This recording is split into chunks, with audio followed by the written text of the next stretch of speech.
చెప్పేది మీకే doctor. First వీళ్ళందరినీ బయటికి పంపియండి. మీ కూతురు చెప్తుంది కదా, కొద్దిసేపు మీరందరూ బయటికోండి. మేముంటే ఏమైతుందే? నువ్వు మరీ చేస్తావు. మా ముందర చెప్పుకోలేని సమస్యలున్నాయా నీకి? మీ కూతురు ఎందుకో ఇబ్బంది పడుతుంది, నేను చూసుకుంటా. మీరేమీ భయపడొద్దు, మీరు వెళ్ళండి బయటికి. డాక్టర్ చెప్తున్నాడు కదా, పదమ్మా బయటికి పోదాం. అమ్మయ్యా, అందరూ బయటికి పోయినారు. మీ వాళ్ళందరూ ముందర చెప్పనికి ఇబ్బంది అన్నావు కదా, ఇప్పుడు వాళ్ళందరూ బయటికి పోయినారు. నీ సమస్య ఏంది ఇప్పుడు చెప్పు. డాక్టర్, నాకే సమస్య లేదు, నేను బానే ఉన్నా. అదేంది, మీ వాళ్ళు నీకు జ్వరం అన్నారు? వాళ్ళు అన్నారు నిజమే, కానీ నాకు నిజంగంటే జ్వరం లేదు.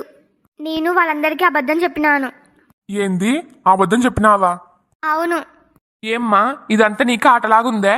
నీకు జ్వరం లేకపోయినా ఉందని అబద్ధం చెప్పడమేంది? అనవసరంగా అంత దూరం నుంచి నన్ను పిలిపియడమేంది? నీ కళ్ళకి నేను ఎట్లా కనబడుతున్నా? మాకింకేం పని పాట లేదనుకున్నావా? నీకు డాక్టర్లు అంటే గౌరవం లేదా? నా కోసం ఎంతమంది పేషెంట్స్ ఎదురు చూస్తున్నారో నీకు తెలుసా? చా, నీ వల్ల నా టైం అంతా వేస్ట్ అయింది. ఉండు, నీ గురించి మొత్తం మీ వాళ్ళకి చెప్తా. నీకు జ్వరం లేదు, ఏం లేదు, కావాలని నాటకం ఆడుతున్నావని చెప్తా. ఇంకా నీ గురించి వాళ్ళే చూసుకుంటారు. ఆగండి డాక్టర్, నేను చెప్పేది ఒకసారి వినండి. ఇంకేం చెప్తావు? ఇప్పటి వరకు నా టైం వేస్ట్ చేసింది సరిపోదా? ప్లీజ్ డాక్టర్, దయచేసి నేను చెప్పేది వినండి. మా ఇంట్లో వాళ్ళందరూ నాకు ఇష్టం లేకపోయినా మా అత్తారింటికి పంపించాలనుకుంటున్నారు. నేను ఇంకా కొన్ని రోజులు ఇన్నే ఉంటా అంటే వింటలేరు. ఎంత బ్రతిమాలినా లాభం లేదని నాకు జ్వరం వచ్చినట్టు యాక్ట్ చేసినాను. కనీసం అట్లనైనా కొన్ని రోజులు ఇన్నే ఉండొచ్చని. ప్లీజ్ డాక్టర్, నాకు మీరే హెల్ప్ చేయాలి. ఏంది హెల్పా? నేనేం చెయ్యాలి? నాకు వారం రోజుల వరకు రెస్ట్ అవసరమని మా ఇంట్లో వాళ్ళకి చెప్పండి. కనీసం అట్లన్నా నన్ను వారం రోజుల వరకు మా ఊరికి పంపించారు. ఇంతకీ నువ్వు మీ అత్తగారింటికి పోవడానికి ఏంది బాధ? ఆడవాళ్ళు నిన్ను సరిగ్గా చూసుకోరా? నీ భర్త నిన్ను ఏమన్నా ఇబ్బంది పెడతాడా? అందుకే నువ్వు మీ ఇంటికి పోవడానికి ఇంత భయపడుతున్నావా? ఏమన్నా సమస్య ఉంటే ధైర్యంగా చెప్పమ్మా, నేను చెప్తా మీ ఇంట్లో వాళ్ళకి. అయ్యయ్యో, అట్లేం లేదు డాక్టర్. నా భర్త నన్ను బాగానే చూసుకుంటాడు. నేను ఈడనే ఉండాలనుకోవడానికి కారణం వేరే ఉంది. అదంతా నేను మీకు చెప్పలేను. ప్లీజ్ డాక్టర్, అర్థం చేసుకోండి. నాకే హెల్ప్ చేయండి. నీకు హెల్ప్ చేస్తే నాకేంది లాభం? మీకు ఎంత కావాలో చెప్పండి. మీరేమి నాకు ఫ్రీగా హెల్ప్ చేయాల్సిన అవసరం లేదు. ఇప్పుడు కరెక్ట్ మాట్లాడినావు. నేను కూడా ఎవరికి ఫ్రీగా హెల్ప్ చేయను. నువ్వు నాకు డబ్బులు ఇస్తా అంటున్నావు కదా, వారం కాదు, నెల రోజులు రెస్ట్ అవసరమని చెప్తా. నిజమా డాక్టర్? నెల కాదు, 2 నెలలైనా నాకు ప్రాబ్లం లేదు. కానీ మా ఇంట్లో వాళ్ళు నమ్ముతారా? ఒకవేళ మా ఇంట్లో వాళ్ళు నమ్మినా నా మొగుడు అస్సలు నమ్మడు. ఆయనకి ముందరనే ఒళ్ళంతా అనుమానం నా మీద. ఇప్పటికే నాకు జ్వరం వచ్చినట్టు యాక్టింగ్ చేస్తుందని కనిపెట్టినాడు. ఒకవేళ మీరు నెల రోజులు నాకు రెస్ట్ అవసరమని చెప్పినారే అనుకో, నా మొగుడు నన్ను వేరే హాస్పిటల్కి తొలకపోతాడు. అప్పుడు నా బండారం బయట పడుతుంది. మీరు ఏమన్నా చెప్తే అందరూ నమ్మేలాగా ఉండాలి, ముఖ్యంగా నా మొగుడు. అయితే నా దగ్గర ఒక ప్లాన్ ఉంది. నువ్వు నేను చెప్పినట్టు చేస్తే మీ వాళ్ళు ఎవరికి అనుమానం రాదు. నీ భర్తకు కూడా నీ మీద అనుమానం రాదు.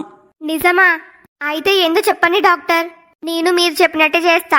నువ్వు గర్భవతివని, నీకు 2 నెలలని మీ ఇంట్లో వాళ్ళందరికీ అబద్ధం చెప్తా. ఏంది, ఏమన్నారు? నేను ప్రెగ్నెంట్ అని మా ఇంట్లో వాళ్ళందరికీ అబద్ధం చెప్తారా? అవును, అట్లా చెప్తే ఎవరికి అనుమానం రాదు. ఎందుకంటే ఇలాంటి విషయంలో ఏ ఆడపిల్ల అబద్ధం చెప్పదని అనుకుంటారు అందరూ. నిన్ను ఈజీగా నమ్ముతారు. ఇప్పటికీ అబద్ధం చెప్పినా ఎప్పటికైనా నిజం బయట పడుతుంది కదా. నేను చెప్పింది అబద్ధం అని తెలిస్తే మా ఇంట్లో వాళ్ళు ఊకుండరు. వాళ్ళు జీవితంలో నా ముఖం చూడరింగా. నువ్వేమి కంగారు పడొద్దు. నీకు ఈ ఇంట్లో అవసరం ఉన్నన్ని రోజులు మేనేజ్ చెయ్యి. ఆ తర్వాత నేను చూసుకుంటా. ఎలాగో మీ ఫ్యామిలీ డాక్టర్ నేనే. మీ ఇంట్లో వాళ్ళు చెకప్ కోసం నా దగ్గరికే తోలుకొని వస్తారు. అప్పటికి ఏదో ఒక ప్లాన్ నేను ఆలోచిస్తా. ఏం ప్రాబ్లం రాదు కదా? నా గురించి ఏమనుకుంటున్నావు? నీలాంటి వాళ్ళని నా సర్వీస్లో ఎంతో మందిని చూసినాను. నీకు ఏ ప్రాబ్లం రాకుండా నేను చూసుకుంటా. చాలా థ్యాంక్స్ డాక్టర్. మీరు చెప్పినట్టు చేస్తే వారం కాదు, నాకు కావాల్సినన్ని రోజులు ఇన్నే ఉండొచ్చు. మీ ప్లాన్ బాగుంది, కానీ నాకే ప్రాబ్లం రాకుండా చూసుకునే బాధ్యత నీదే. సరే, నా డబ్బులు ఇవ్వండి. ఇదిగో డాక్టర్. సరే, నువ్వు మాత్రం మీ ఇంట్లో వాళ్ళ ముందర నీరసంగా ఉన్నట్టు యాక్టింగ్ చెయ్యి. సరే డాక్టర్. నేను పోయి మీ వాళ్ళకి నువ్వు ప్రెగ్నెంట్ అని చెప్తా. సరే. అమ్మయ్యా, సమయానికి డాక్టర్ దేవుళ్లాగా వచ్చినాడు. ప్రతిసారి నా మొగుడు ఊరికి రమ్మని ఇబ్బంది పెట్టడము, నేను మాత్రం ఈయన్నే ఉండడానికి స్కెచ్లు వేయడము. ఇట్లా ఎన్ని రోజులు మేనేజ్ చేయాలి?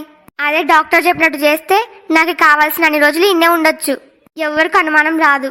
అవనీని ఇంట్లో నుంచి బయటికి గెంటేయడానికి నేనెంతకైనా తెగిస్తా. ఎట్లయినా సరే ఈ ఆస్తిని గుప్పెట్లో పెట్టుకోవాలి. నేను ఒక్కదాన్నే మహారాణిలాగా ఉండాలి. మనమందరం ఉంటే స్వప్నకేమంట? మనల్ని బయటికి పొమ్మని చెప్పాల్సిన అవసరం ఏముంది? వదిలే అమ్మా, డాక్టరు నేను చూసుకుంటా, మీరేం భయపడొద్దు అన్నాడు కదా. నీకెందుకు టెన్షను? స్వప్నకి ఏ ప్రాబ్లం ఉందో ఏమో, అందుకే మనల్ని బయటికి పొమ్మని చెప్పింటది. దానికి కూడా ఇంత బాధపడాలనా?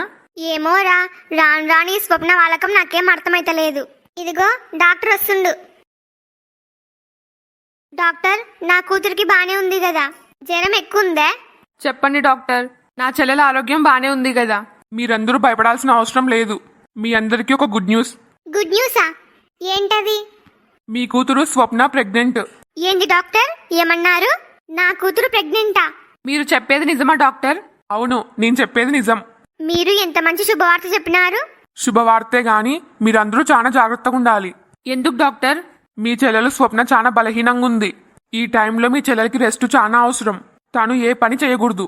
తను మెంటల్గా కూడా చాలా డిస్టర్బ్ అయ్యి ఉంది. మీరెవరు తనని ఏమనొద్దు. తన మనసు బాధ పెట్టేలాగా ప్రవర్తించొద్దు. సరే డాక్టర్. మీరు వీలు చూసుకొని స్వప్నని హాస్పిటల్కి తోలుకొని రండి. నేనాడ మొత్తం చెకప్ చేస్తా. సరే డాక్టర్. మీ అందరికీ మళ్ళీ చెప్తున్నా, ఇప్పుడు స్వప్న గాజు బొమ్మతో సమానం. మీరు తనని ఎంత జాగ్రత్తగా చూసుకుంటే తనకంత మంచిది. మీరు ఇంతగా చెప్పాలా డాక్టర్? పెళ్ళైన ఇన్ని సంవత్సరాలకి నా చెల్లెలు తల్లి కాబోతుంది. అలాంటిది తనని కాలు కింద పెట్టనీయము. నా చెల్లెలకి ఏ ఇబ్బంది రాకుండా చూసుకుంటాము. అవును డాక్టర్, లేక లేక ఇన్నాళ్ళకి మా ఇంట్లో ఒక మంచి శుభవార్త విన్నాము. నేను అస్సలు ఊహించలే. మా కూతుర్ని కంటికి రెప్పలాగా చూసుకుంటాము. సరే అమ్మా, మీ కూతురు కడుపులో ఉన్న బిడ్డ క్షేమం ఇప్పుడు మీ చేతుల్లో ఉంది.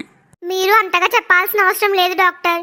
మా ఇంట్లో వాళ్ళందరూ స్వప్నని మంచిగా చూసుకుంటారు. కరెక్టే అమ్మా, కానీ ఒక డాక్టర్గా నేను చెప్పాల్సింది నేను చెప్పాలి. మాకు అర్థమైంది డాక్టర్. ఇంతకీ నా కూతుర్ని హాస్పిటల్కి ఎప్పుడు తోలుకొని రావాలి? మీకు ఎప్పుడు వీలైతే అప్పుడు తోలుకొని రండి.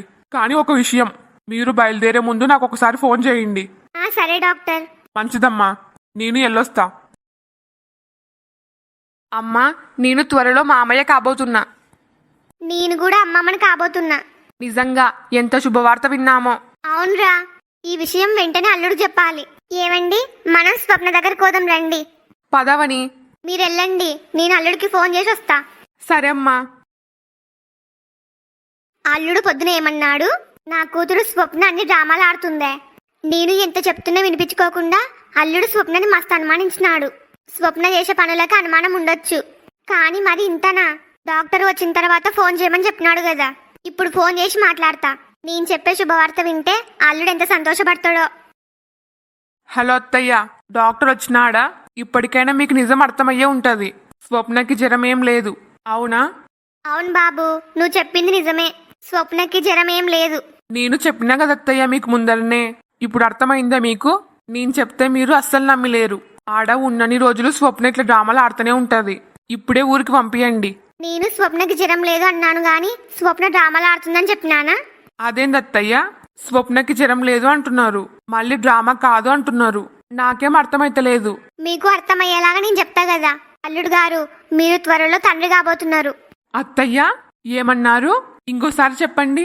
మీరు త్వరలో తండ్రి కాబోతున్నారు. అత్తయ్య, మీరు చెప్పేది నిజమా? అవును బాబు, ఇందాకే డాక్టర్ వచ్చినాడు. స్వప్నని చెకప్ చేసి ఇప్పుడే శుభవార్త చెప్పినాడు. అత్తయ్య, నిజంగా అసలు నాకు ఎంత సంతోషంగా ఉందో మాటలో చెప్పలేను. నిజంగా మంచి గుడ్ న్యూస్ చెప్పినారు. ఇప్పటికైనా నా కూతురు మీద అనుమానం పోయిందే. స్వప్న అన్ని డ్రామాలు ఆడుతుంది అన్నారు. నన్ను క్షమించండి అత్తయ్య. స్వప్న అవనిని ఏడిపించడానికి ఏదో ఒక తింగర వేషాలు వేస్తూనే ఉంటది. అందుకే ఊరికి రాకుండా డ్రామాలు ఆడుతుంది అనుకున్నాను. అందుకే స్వప్నని అనుమానించినాను. సరే బాబు, జరిగిందేదో జరిగిపోయింది. ఇంకా దాని గురించి వదిలేయ్యి. మంచి శుభవార్త విన్నాము. ఫస్ట్ నోరు తీపి చేసుకోవాలి. అవునత్తయ్య, నాకు ఇప్పుడే స్వప్నం చూడాలనుంది. వీలు చూసుకుని ఆడుకొస్తా. నేనే స్వయంగా స్వప్నం తొలుకొని పోతా. అయ్యయ్యో, మీకు ఒక విషయం చెప్పడం మర్చిపోయినాను. ఏంటత్తయ్యా? స్వప్న మస్తు బలహీనంగా ఉందని డాక్టర్ చెప్పినాడు. ఈ టైంలో తనకు రెస్ట్ చాలా అవసరమంట. కాలు కింద పెట్టకుండా చూసుకోమని చెప్పినాడు. అందుకు స్వప్న నేనే పెట్టుకుంటాము. ఆడికి పంపిస్తే స్వప్నం చూసుకునికి ఎవరుండరు.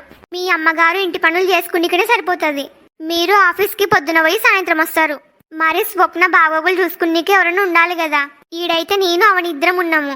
మీరు చెప్పింది కూడా కరెక్టే అత్తయ్య. నాకు నా భార్య బిడ్డ క్షేమంగా ఉండేది కావాలి, అంతేగాని ఏడుంటే ఏమి. స్వప్న అవనిని ఏడిపిస్తుందనే కారణం తప్ప నాకు వేరే అభ్యంతరం ఏం లేదు. అలాంటి భయాలు నీకేం అవసరం లేదు బాబు. స్వప్న అవని జోలికి పోకుండా మేము చూసుకుంటాము. అట్లయితే సరే అత్తయ్య. మీరు కూడా వీలు చూసుకొని స్వప్నం చూసిపోండి. ఆ సరే అత్తయ్య. నేనుంటా మరి. ఆ సరే. వెంటనే అందరికి స్వీట్లు పంచాలి. అందరి నోరు తీపి చేయాలి. డాక్టర్ చెప్పిన దానికి మా వాళ్ళ రియాక్షన్ ఎట్లుందో ఏమో. నమ్మింటారు కదా. ఇంతవరకు నా దగ్గరికి ఎవరు వస్తలేరు. స్వప్న, అన్నయ్య, ఎంత మంచి శుభవార్త విన్నానో. కంగ్రాచులేషన్స్ స్వప్న. థ్యాంక్ యూ అవని.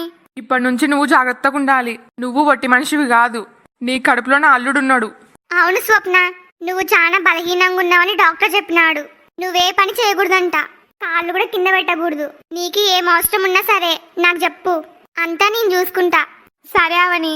అయితే వీళ్ళు నన్ను పూర్తిగా నమ్మినట్టే. వీళ్ళకి నా మీద కొంచెం కూడా డౌట్ వచ్చలేదు. అమ్మయ్యా, డాక్టర్ చెప్పిన ప్లాన్ వర్కౌట్ అయ్యింది. అంతేగాక ఇప్పటి నుంచి అవనిని పని మనిషిలాగా వాడుకోవాలి. దీనికి కొంచెం కూడా రెస్ట్ ఇవ్వకూడదు. నాకు కావాల్సిన సేవలన్నీ ఫ్రీగా చేపించుకుంటా. ఇప్పుడు నా టైం. ఈ అవనికి చుక్కలు చూపిస్తా. స్వప్న, ఇదిగో స్వీట్ తీసుకో. నాకు ఇప్పుడేమొద్దు. కావాలంటే తర్వాత తింటా. సరే, నీ ఇష్టం. చాలా సంతోషంగా ఉందే. నాకు కూడా. ముందే చెప్తున్నా, ఇప్పటి నుంచి నువ్వు ఒక్క పని కూడా చేయొద్దు. మొత్తము నేను అవని చూసుకుంటాము. ఆ సరే అమ్మా. అంతేకాదు, నీకు ఏం తినాలనిపించినా నాకు చెప్పు. అన్నీ చేసి పెడతా. ఆ సరే. ఇంతకీ మీ అల్లుడు ఫోన్ చేసినాడా? లేదే, నేనే ఫోన్ చేసినాను. అమ్మో, అప్పుడే ఫోన్ చేసిందే. ఆయన ఎటు రియాక్ట్ అయినాడో ఏమో. అసలు నమ్మినాడో లేనో. మరి మీ అల్లుడు ఏమన్నాడు? ఏమంటాడు? మస్తు సంతోషపన్నాడు. మన ఇంట్లో అందరూ సంతోషానికి హద్దులు లేవు. ఇంత శుభవార్త విన్నాక ఎవరు మాత్రం సంతోషంగా ఉండరు? అల్లుడు కూడా మస్తు సంతోషపన్నాడు. వీళ్ళు చూసుకొని నిన్ను చూడ్డానికి వస్తా అన్నాడు. అమ్మయ్యా, నమ్మినాడైతే. ఇంకా నయం. నేను చాలా భయపడినాను. ముందరనే ఒళ్ళంతా అనుమానమే ఆయనకు నా మీద. ఇది కూడా డ్రామాని అంటాడో ఏమో అనుకున్నాను. పర్లేదు, నమ్మినాడు. ఎంతైనా డాక్టర్ చెప్పింది నిజమే. ఏ ఆడపిల్ల ఇలాంటి విషయంలో అబద్ధం చెప్పదని అందరూ నమ్మినారు. అదే నాకు ప్లస్ పాయింట్. ఇంకా ఎన్ని రోజులు కావాలంటే అన్ని రోజులు ఇన్నే ఉండొచ్చు. నన్ను అడిగే వాళ్ళు ఎవరు ఉండరు. మా అన్నయ్య అవనికి ఇచ్చిన టైం కూడా 3 నెలలే. నాకి ఆ 3 నెలల టైం సరిపోతుంది. అవనీకి మా అన్నయ్యకి దూరం పెంచనీక. ఆ తర్వాత డాక్టరే చూసుకుంటాడు మొత్తం. అంతేకాదు, నువ్వు ఇన్నే ఉండడానికి అల్లుడు ఒప్పుకున్నాడు. నువ్వు నీ బిడ్డ క్షేమంగా ఉండేది కావాలి. అంతేగాని నువ్వు యాడ ఉన్న అభ్యంతరం లేదు అన్నాడు. నిజమా అమ్మ నువ్వు చెప్పేది? నిజంగా మీ అల్లుడు ఆ మాట చెప్పినాడా? నిజమే. సరే అమ్మా. డాక్టరు వీలు చూసుకొని చెకప్ కు తొలుకొని రండి అని చెప్పినాడు. నువ్వు ఒప్పుకుంటే రేపే పోదాము. రేపేనా? అప్పుడే ఎందుకమ్మా? నేను ముందరనే వీక్ గా ఉన్నా. రేపే హాస్పిటల్ కంటే నా చేత కాదు. సరేలేనే, నీ ఇష్టం. నీకి నీరసం తగ్గిన తర్వాతనే పోదాంలే. సరే అమ్మా. ఇంకా స్వప్నాన్ని రెస్ట్ తీసుకొని అమ్మా. ముందరనే నీరసం అంటుంది. అవునత్తయ్యా. సరే, నువ్వు రెస్ట్ తీసుకో. నేను నీకు ఇష్టమైన వంటలన్నీ వండి పెడతా. సరే అమ్మా. వీళ్ళందరూ నన్ను ఒక మహారాణిలాగా ట్రీట్ చేస్తున్నారు. కానీ ఇది మొత్తం అబద్ధమని తెలిస్తే వీళ్ళకి అమ్మో ఇంకేమన్నుందే. నన్ను పిచ్చుకుని కొట్టినట్టు కొడతారేమో. ఎట్టి పరిస్థితుల్లోనూ జాగ్రత్తగా ఉండాలి. కొంచెం కూడా అనుమానం రాకుండా ప్రవర్తించాలి. ఏమండి? చెప్పవని. ఇంతసేపు సంతోషంగా ఉన్నారు. ఉన్నట్టుండి ఏమైంది? నాకేమైంది? నేను బానే ఉన్నా. మీ ముఖం చూస్తేనే అర్థమైతుంది. ఇంతసేపులో మీ ముఖంలో ఉన్న సంతోషం ఇప్పుడు లేదు. ఏందో చెప్పండి. ఏం లేదు, నా బాధ మొత్తం నీ గురించే. ఏంది? నా గురించా? అవునవని. ఇంతవరకు స్వప్న నిన్ను ఎంత బాధ పెట్టిందో, ఎంత ఇబ్బంది పెట్టిందో నాకు తెలుసు. పర్లేదులే, స్వప్న మళ్ళీ వాళ్ళ అత్తారింటికి తిరిగిపోతుంది అనుకున్నాను. కానీ స్వప్న ఇప్పుడు ప్రెగ్నెంట్. నాకు తెలిసి ఇప్పటి నుంచి స్వప్న వాళ్ళ అత్తారింట్ల కంటే ఎక్కువ ఉంటది. మళ్ళీ నిన్ను ఎంత ఇబ్బంది పెడుతుందో అని నాకు భయమేస్తుంది. ఇన్ని రోజుల్లాగా స్వప్న మామూలు మనిషి కాదు. స్వప్న ఏమైనా తింగరి పని చేస్తే ఇంట్లో అందరూ తిట్టేవాళ్ళు. ఇప్పుడు తిట్టడానికి కూడా వెనకాడతారు. ఏంది మీ బాధ? అదే.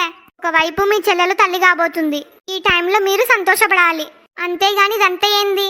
స్వప్న తల్లి కాబోతున్నందుకు నాకు కూడా చాలా సంతోషంగా ఉంది. కానీ భయం కూడా ఉంది. అవని, నేను నీకు ఒకటి చెప్పాలనుకుంటున్నా.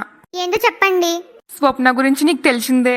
స్వప్న తెలిసి తెలియక నిన్నేమన్నా బాధ పెడితే నువ్వు మనసులో పెట్టుకోవద్దు.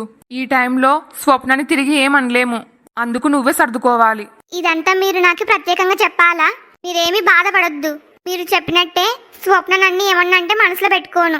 స్వప్నని జాగ్రత్తగా చూసుకుంటా. ఇప్పుడు మీకు హ్యాపీనా? చాలా థ్యాంక్స్ అవని. హలో ఫ్రెండ్స్ అందరికి. ఈ వీడియో మీకు నచ్చిందా? నచ్చితే లైక్ చేయడం మాత్రం మర్చిపోవద్దు. అట్లనే వీడియోని మీ ఫ్యామిలీ అండ్ ఫ్రెండ్స్ కి షేర్ చేయండి. ఈ స్టోరీ యొక్క రాబోయే మిగతా పార్ట్స్ కోసం ఇంకా మా ఛానల్ ని సబ్స్క్రైబ్ చేసుకోని వాళ్ళు ఇప్పుడే సబ్స్క్రైబ్ చేసుకోండి. నాకు జెన్యూన్ గా సపోర్ట్ చేయాలనుకునే వాళ్ళు వీడియోకి హైప్ ఇవ్వడం మాత్రం మర్చిపోవద్దు. మీరు హైప్ ఇవ్వడం వల్ల నా వీడియో ఇంకా ఎక్కువ మందికి రికమెండ్ అవుతుంది. మీ ఫీడ్బ్యాక్ ని కామెంట్ చేయండి. నాకు సపోర్ట్ చేయొచ్చు కదా please. Thanks for watching. Bye bye.